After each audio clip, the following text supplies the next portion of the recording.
Pisagor teoremi bir dik üçgende hipotenüs uzunluğunun karesi diğer iki dik kenarın karelerinin toplamına eşit olduğunu söylüyor. Ispatını yapmamız için hemen dik kenardan hipotenüse bir dikme iniyoruz. Bu dikmenin ayağına da D ismini verelim. BC uzunluğu A birim olarak verilmiş. Şimdi ben bu BC uzunluğunun bir kısmına P, bir kısmına da K uzunluğu vermek istiyorum. Yani P ile K'nın toplamı A uzunluğuna eşit. Bu cepten. Şimdi bakınız şurada alfa ve teta demek istiyorum şu açıya. Burada da alfa ile teta'nın toplamının 90 derece olduğunu görüyorsun. O halde şurası dik olduğuna göre burası da teta açısına sahip olacak. Şurası da alfa açısına sahip olması gerekiyor. Ve şurada öyle bir üçgen var ki büyük üçgene benzerdir. O benzerlik oranını kullanacağız. Peki kim kime benzerdir? ABC üçgeni benzerdir DBC üçgenine. Benzerliği de açı açıdan görebiliyorsun.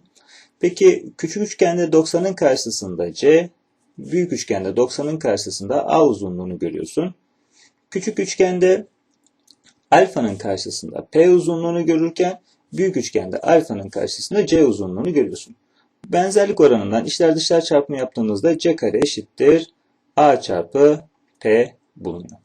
Peki bir benzerlik daha var. Hemen onu da gösterelim. Buradaki bu üçgen büyük üçgene benzerdir. Yine açı benzerliğini görüyor olman lazım. Hemen istersen yazayım. ABC üçgeni benzerdir DAC üçgenine.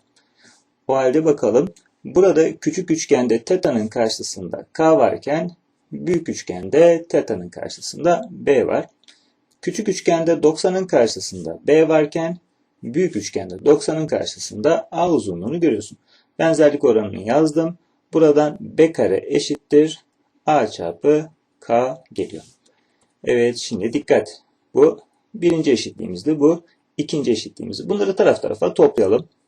Taraf tarafa topladığımda B kare artı C kare eşittir A çarpı P artı A çarpı K.